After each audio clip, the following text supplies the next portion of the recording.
ونؤمن به ونتوكل عليه ونعوذ بالله من شرور أنفسنا ومن سيئات أعمالنا من يهده الله فلا مضل له ومن يضلل فلا هادي له ونشهد أن لا إله إلا الله وحده لا شريك له ونشهد أن سيدنا وحبيبنا ومولانا محمدا عبده ورسوله أما بعد فإن حديث كتاب الله فإن هدي محمد صلى الله عليه وسلم فإن شر الأمور محدثتها وكل محدثة بدعة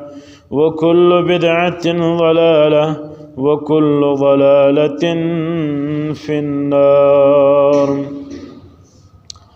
أما بعد فأعوذ بالله من الشيطان الرجيم بسم الله الرحمن الرحيم فإذا جاءت الطامة الكبرى يوم يتذكر الإنسان ما سعى وبرزت الجحيم لمن يرى فأما من طغى وآثر الحياة الدنيا فإن الجحيم هي المأوى وأما من خاف مقام ربه ونهى النفس عن الهوى فإن الجنة هي المأوى يسألونك عن الساعة أيان مرساها فيما أنت من ذكراها إلى ربك منتهاها إنما أنت منذر من يخشاها كأنهم يوم يرونها لم يلبثوا إلا عشية أو ضحاها. درود الشريف ويسأل اللهم صل على محمد وعلى آل محمد كما صليت على إبراهيم وعلى آل إبراهيم إنك حميد مجيد. اللهم بارك على محمد وعلى آل محمد كما باركت على إبراهيم وعلى آل إبراهيم إنك حميد مجيد. حمد سنا د فاکر دی ګالله الله جل جلاله په قرآن پاک په تیر شپو کې وویل چې انسانانو د کافرانو لپاره قسمونه وخړل بیا د خبرې د پاره چې د کافرانو دا درک معلوم سي چې الله جل جلاله عمنا والو ورتوای سستا سوراتک و ما ته لازمي دی وربتی و ما ته خامخا راځي حساب کتاب را کوي. بیا د پیغمبر علیه الصلاۃ والسلام تسلی د پاره څوب خبر واقع سبود وویل بیا هغه بعد بیرته الله جل جلاله نبی علیه الصلاۃ والسلام ته ویل چې ته پښتنه وکړه د انسانانو ځخه سمځکه چا کړی دغه رقم سخت مځکه څوک پیدا کول سي پته کې اسمانونو څوک پیدا کول سي او بد څوک پیدا کول سي هوا او ورځ شپه څوک پتی راوصله سي نو دا ټول شان الله جل جلاله او نبی علیه الصلاۃ والسلام ته ویل ته ودی ته وای بیا بیرته الله ویل چې دا شپه او ورځ اسمان مزکه او بو سهار ما شام او هواوي دا ټول ما انعام پیدا کړ دي ساز د پاد انسانانو لپاره د حیوانانو وس الله جل جلاله ها غورز شي چې په کوم ورځ باندې چې انسانان سره ټول الله په قرآن پاک فرمایي فاذا جاءت الطامة الكبرى چې ستم راسي غلوې غټه واقعه لوی غټه واقعه ځکه مراد غورز محشر ده غلوې غټه ورځ راسي يوم فاغورز باندې يتذكر الانسان ما سعى اورياد بکړي و انسان چې تاسو کړی انسان او انسان د بار څوریات انسان چې په دې ورځ باندې ورځ محشر انسان به ولاړ وي دنیا ورځ محشر به قائم وي د الله حضور ته به ټول ترازو لګیدل وي انسانان به یو روان وي خپل اعمال نامې به تلل کیږي د غره کم انسانان به دار کم انسانان پکشي دی به منډه وي په د امزکه پر سر باندې ځان د به یو غار پیدا کړي ځان د به یو غار پیدا کړي ځان د به د پناه یو شی پیدا کړي چې پاکې دی ځان د پناه په ځان پټ کړي ځان ورک کړي الله وایي فاذا هم بالساهره څه ټیم ورځ محشر دا رقم شوی وي داسې چې انسانان پټېدل پکې ناممکن یې کې ورک نه شو کېدل انسانان پر بل خوا مخ نشي کولی بې له خدای ما سوه د حضور خواته ما سوه بیا وایي الله وایي انسانان چې څه ټیم د الله حضور ته پیش شي انسانان ته به ورياد کړل شي ما سعا چې کم د کړي دي چې کم ګناهونه او کم بدیو کم شو شګړې دي کړي چې هر شه هر بد هر کار چې د انسان په یاد کې وي که نه وي په یاد د انسان له بالغ کېدو به زخماسې بعد کې بیا تر هغه وخته پورې چې انسان ژوندی وي بیا د مړه کېږي تر دغه وخته پورې ټولې کیسې منټ په منټ سکند په منټو په ګانټو د شپو د ورځو حساب دا به انسان مخ ته پراته انسان ته راوړل شي انسان ته ریاض کړي چې دا هغه وخت وي چې تا به دا کار کولی دا هغه وخت وي چې تا به داسې ظلم کولی تا به داسې ول کول یا دا هغه وخت تا به داسې عبادت کولی تا به داسې الله ته فریاد کولی تا به داسې په صحیح معنا سجدې لګولې لمونځ غیر رسول به دې ولې اوس الله فرمایي مخته فرم وبرزت الجحیم لمن یرا راوړل بسې جهنم د خلکو لپاره چې څوک دغه لیدل غواړي پیغمبر علیه الصلاة والسلام با و انسانانو ته د جهنم صفات کول جهنم داسې او کنده د علیین د داسې سزاوې دي دا رقم د خدای قهر غضب پکښې دی داسې ځناور او حیوانانو داسې اور پکښې دی چې انسان پکې غرق کېږي د با برباد کېږي داسې جهنمي فرشتې چې انسان یو وروي بیا واپس جوړ شي بیا اویا کاله دا درز دا گزار دا روان انسان سفر انسان امام غزالی صاحب رحمه الله په مکاشف القلوب کې وایي جهنمي انسان چې سټي و جهنم وکندې ته وغورځي دغه جهنم ته روان اویا کاله به سفر کې دی و بیخته رسیږي زما او ستا اویا کاله نه د هغه جهان اویا کاله چې دغه یو ورځ زموږ د جهان د زرو کلو سره برابر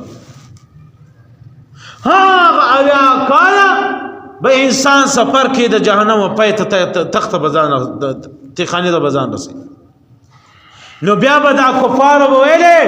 ویلې چې دا علی رسوله ته غلط یې دغه جهنم موږ نه منو که چیرې دا جهنم په دنیا کې وای او دونو ضرور دغه اور دغه لمبې دغه دوګ یا څه اوازونه شی به موږ چا محسوسه کړو اورېدل نو بیا الله وایي وبرزت الجحیم لمن یرا هغه خلک چې هغه د جهنم شوق بلللی هغه خلک چې هغه به جهنم ته پریشان ول چې جهنم به څنګه راځي د او خلق د پاره به جهنم راړو چې دا رقم مخ ته بکشي چې دغه د جهنم ورته وګوره جهنم ته په دې کې د الله تعالی او سزا او قهر غضب په دې کې پراته دي جل جلاله ذات په 3000 نومو کې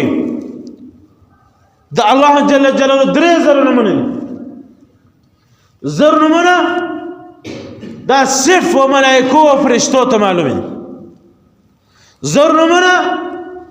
دا صرف و انبیاء کرام ته معلومه زر نومونه دا به الله جل جلاله په څلورو کتابو کې تقسیم کړل په اول تورات کې درې سو په زبور کې 300 نمونه په انجیل کې 300 نمونه بیا په قران پاک کې 99 نمونه دا نص 99 نمونه یو نم الله دې چې هغه بیا جلا الله وزن ته خوش کړی پر 3000 نمو کې الله جل جلاله یو نم د قهر دې دغه نم د قهار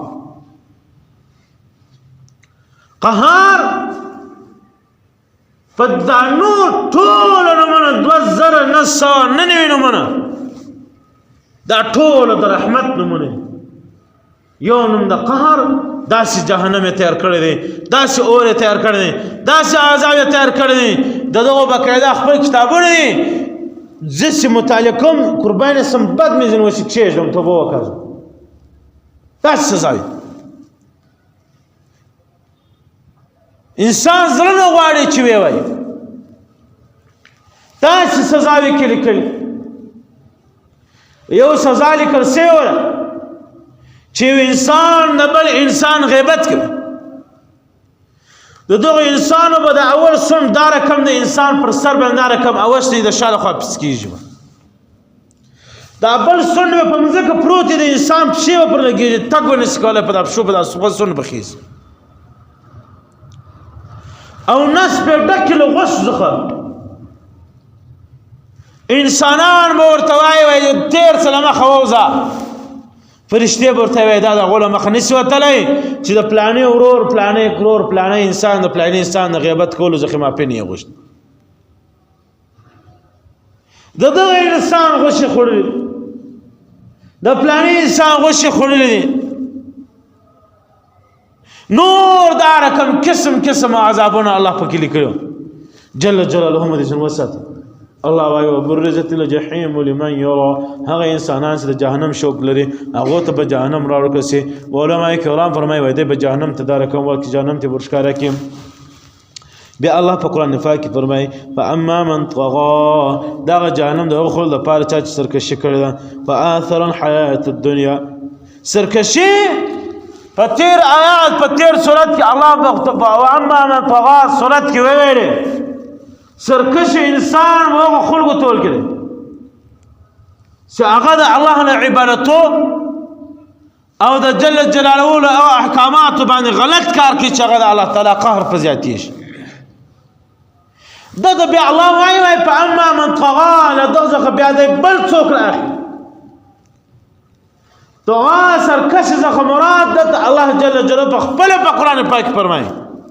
وآثر الحياة الدنيا فأما من طغى هغه انسانان چې سرکشي کړې ده جهنم د هغو خلکو دپاره دی وآثر الحياة الدنيا دې ترجیح ورکړې د دنیا و ژوند ته ټول عمر دی د دنیا و ژوند ته وقف کړي که شپه یې که ورځ که سهار یې که ماښام د جل جلاله هغه لاره وحدانیت د هغه د یاداشت د ترتیب ژوند زندګي د له مخه وبس اوس وآثر الحیات الدنیا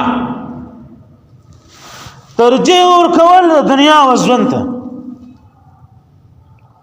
د دغه سزا الله په خپله فرمایي فإن الجحیم هي المأوى د دغه انسانانو لپاره جهنم ټکانه کم چا چې خپل ټول عمر د دنیا په شغل کې تیر کړي د دنیا په عیش عشرت کې تیر کړي د دنیا په ژوند په زندګۍ کې تیر کړي لاړې الله یې کې رسول یې کې قرآن او حدیث یې کړي دا انسان د ظلمونه شروع سل دا انسان د کارونه شروع هغه د خدای تعالی په نو خوش هغه انسانان چې هغه د خدای د رسول په خلاف کارونه کول دنیا او ژوند ترجیح ورکړي ولا الله په خپل په قرآن پاک فرمایي فإن الجحیم هي المأوى دغه انسانانو لپاره جهنم ټکانه ده فأما من خاف مقام ربي ونهى النفس عن الهوى وس الله جل جلاله د جنتیانو یو ذکر کوي جنتیان دا د ترتیب بیانوي واما من خاف مقام ربي پس هغه څوک چې هغه ویره لري د الله څخه د کومې خبرې چې زه به یو ورځ الله ته پیښېږم چې دغه ویره په زړه کې د الله حضور ته پیښېږم مقام ربي ونهى النفس عن الهوى دا خپل نفس کنټرول کړي له خپل خواهشاتو څخه نفس و چیش ته وایي نفس دا جلا شي د انسان یو بدن سترګې خولو پزه مخ پښې او دا بدن دا کوم چې انسان دا ښکاره ویني دغه انسان ولاړ دی په دا مخ دې ته وایي جسم اطهر یا جسم مطلق یو په دغه بدن کې دننه یو الله جل جلاله یو انسان پیدا کړی چې هغه ته روح بیا دا کوم شی چې هغه انسان په سترګو نه ویني ما سوا د فرشتو ما سوا بیا خدای روح دا جلا شي جسم لطیف جلا شي روح جلا شي